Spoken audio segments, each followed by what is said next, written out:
Ngayong araw na to, magpalit tayo ng gulong ng quick tire dahil itong motor ko ay isang kalbo na sa harapan. At kagabi pa po ako niya kinakalabit. Magpapalit na daw kami. Wow! Manipis na siya. Ito na siya, dinala ko na sa shop. Tinanggalan na ng gulong ni Kuya. At dinala na niya sa machine. Ang aking gulong na ay stock. At tinanggalan ng hangin. Tapos, ayan na, lumantad na ang aking napiling gulong na size na 80-80 by 14 sa harapan. Quick tire ang aking brand ng gulong dahil malakas naman talaga ang quick tire. Tapos, dinala na sa machine na tinatanggalan ng hangin. At pinersan ni Kuya kasi dumidikit na tire sealant yung aking gulong.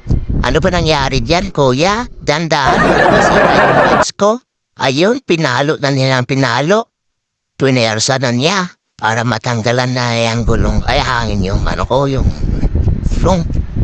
Inamitan na niya ng compressor na malakas. Sa wakas, nagbaliktaran na. So si Kuya po ang aking tanggal ng gulong. Buti si Kuya mapait. Ayan, nilagay na ni Kuya sa taas at pinersa na niya at ito ay magpapalit kami ng gulong na bago na quick tire.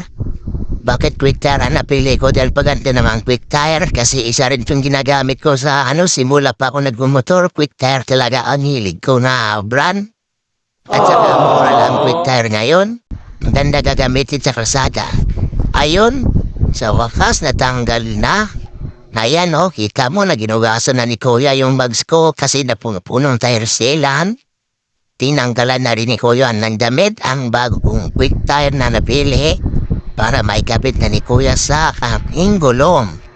Ang dami palang nakatali para niyan. Ano ba yan, Kuya? Binabalot pa ng balot yan. Ayan na.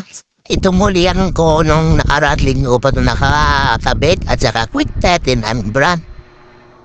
Ang size nito ay 90 to 100 by 14. Ayun, nawakas natanggalan na ng damit ang aking gulong na bago. At ito na susubukan na namin ngayon ilagay sa mugs. Daming karton, Kuya.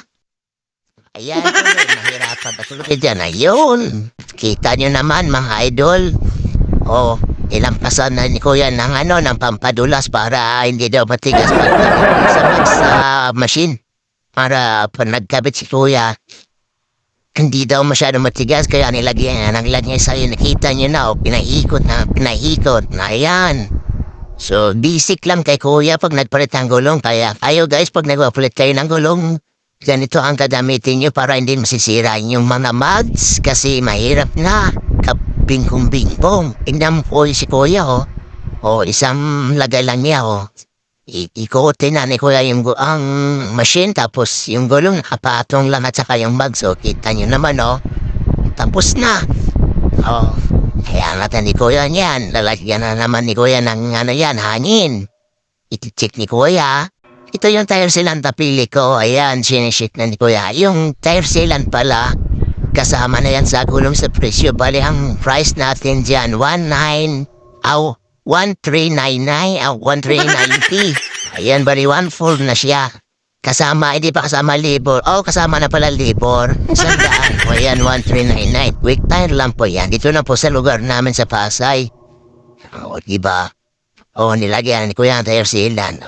Lahat yan. Isang bote, isang gulong, tire sealant para sulit, hindi ma-flat sa malayo ang biyahe. Kaya kayo guys, maglagay na rin kayo ng tire sealant para maganda naman ang inyong biyahe. Para hindi na po hassle na mamaplatan pa kayo. Ayan, lahat yan, ibubuhos ni Kuya yan. Ayan. Diba nakita nyo, isang buti yung kanina, tapos minusa isang gulong. Kasi maganda kasi pag isang buti, isang gulong kasi maraming tire sealant naman. Para hindi ka magandang. Ayun, nahirapan si Kuya kasi sumasabit na ang ba yung sumasabit iwan ko sa inyo na yan, kabalik. Ayan, sinicheck ni Kuya. So, pagkatapos, nilagyan ni Kuya ng hangin, ayan na, tinitestin na niya. Yun, pumuputok na. Kita niya naman, Yun. Pagkatapos, nakabit na namin. Pumunta na kami sa motor. Ito na, si Kuya. Basic lang kay Kuya. Napakabilis lang talaga siya mapalit ng gulong. Tsaka magkapit ka sa motor. Wala nang kailangan ng assistant niya. O, di ba? O, di ba? Sa club na. Ayun. Iniklik na ni Kuya yung mga sakit at saka yung mga nut. Inigpitan na ni Kuya. Baka matanggalan pa ng gulong na. Wala natin yung gulong. Ayan, nigpitan mo Kuya. Ayan.